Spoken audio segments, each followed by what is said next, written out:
ఒక ఉపాధ్యాయుడిని ఎవరో అడిగారట, మీరు గురువుగా ఉండడం ఎందుకు గొప్పగా ఫీల్ అవుతారని.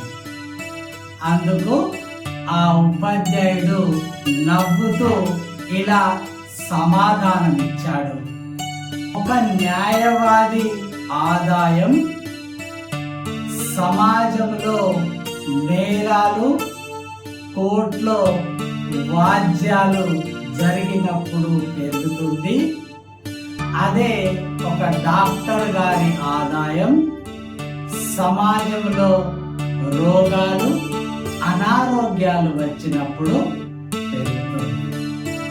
కానీ ఒక ఉపాధ్యాయుని యొక్క ఆదాయం మాత్రం సమాజంలో సమాజ శ్రేయస్సు, జ్ఞానం, దేశం అభివృద్ధి చెందినప్పుడు మాత్రమే ఆదాయం పెరుగుతుంది. మేము మామూలు గురువులము కాదు, మేము తరాలను తయారు చేసే వాళ్ళం. ఒక డాక్టర్ తప్పు చేస్తే ఒక రోగి మాత్రమే చనిపోతాడు. ఒక లాయర్ తప్పు చేస్తే ఒక దోషి మాత్రమే తప్పించుకుంటాడు.